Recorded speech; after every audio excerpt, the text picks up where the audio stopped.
We are back in Parawing world, and this time I have John here with me. John is an early adopter of the kite sport from the very beginning. He is an absolute talent when it comes to wind sports.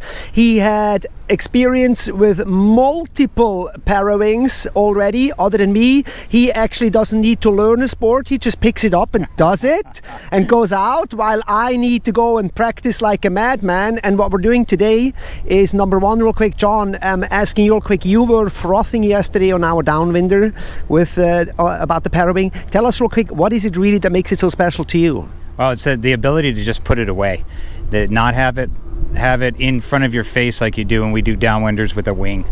So the most fun is just to be able to see where you're going and cutting back on the waves a little bit easier than it is with the wing. Very cool set. I totally agree on. And John actually has multiple gear that he's been riding already. He's riding the Nash wing. Actually, he's a former Nash rider, by the way. Forgot to mention that. And he's been on BRM wings, wings. And today we're going to do a little bit of an experiment. So he's never done the ENSIS ROGER 3 meter, and I've never done anything else other than the ROGER. So he's going to give me his BRM, and I'm going to see if I can learn that as a beginner, if it's more easy to handle. I had a little bit of stability problems there in the past, but I think that's just all user error. And then we are going to compare notes. How does it sound? Notes. John, you were out there, 3 meter ENSIS, and you were getting up on toe side, no problem. How jealous am I? And then, first and foremost, like, how freaking windy is it today? It is, at least. It's 25, blowing probably to 35 mile an hour gusts. It was pretty challenging, to say the least. Yeah. We could have used probably about one size smaller wing.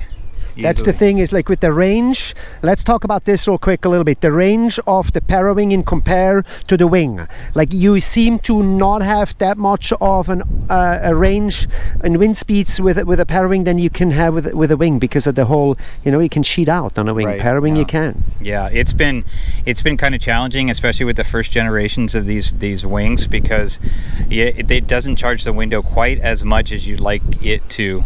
I see the V2s that are coming out. It looks like, especially the Ozone, I've seen that they're charging the wind a little bit better, and we're able to sheet those. But as far as the BRM that I have, it's great, but it's more like a mid aspect, type of kite, Yeah. And then you were sailing out there, and I was struggling with my beginner problems, and you were on that rather high aspect ENSIS ROGER, and I saw there were some stability problems, but you were also charging up wind really well. So what do you thought about that? I think the ENSIS is definitely a little bit easier than it was with this BRM new Kaha, and but we do have a little, like you said, that we do have a little bit of a stability problem with the wingtips. So I'm thinking if there's some way that we could, as far as the ROGER, make those wingtips a little bit tighter, I think it'd be a little bit more stable kite. But it was good. I liked it. Just, it was a little gusty out there, and it was strong.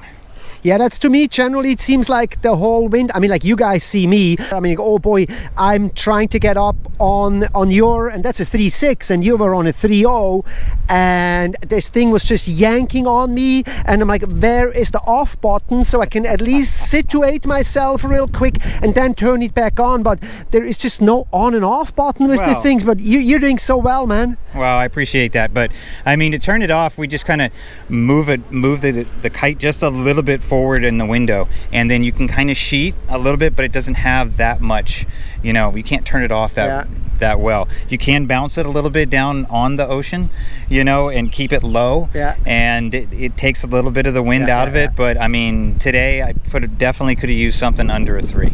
So let me ask you this. I noticed, like, I was out there with the BRM, and the length of the bar. So you're a kiter all life long. Bar length must be mattering the one way or the other. Yeah, no, absolutely. I enjoy the fact that the strings are shorter, and that that once you depower it or you bring it to you, it's much easier to like stick it on your hip and surf, and then throw it back out. But it does require a little bit bigger wing. Yeah. You know, so it. Greg was telling me that the 2.9 Maliko V1 is comparable as far as sizing to the 3.6 Kaha. And what about the bar length, the handlebar? Oh gosh, I love the little bar. Yeah. So, yeah, it's just it doesn't take that much to manipulate the kite itself with the smaller bar and the shorter lines. So generally, you like smaller, shorter handlebars are better or easier to handle, or what's the story with the bar smaller, length? Yeah, the bar length, because of the shorter lines, it's just much simpler. It's easier. I mean, I would never have anything any bigger than that because it would answer, the kite itself would answer too quickly, you know? So with the smaller one, it answers just exactly the way you want it. Well, cool. Well, as far as I go, this is definitely way too windy for me to learn, and John here didn't last very long out there too bad.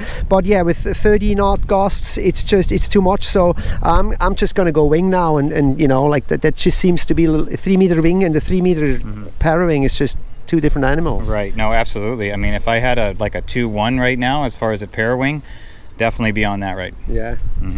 All right, cool. Well, that was a very insightful. Thank you guys so much for watching, and we'll see you guys in the next video.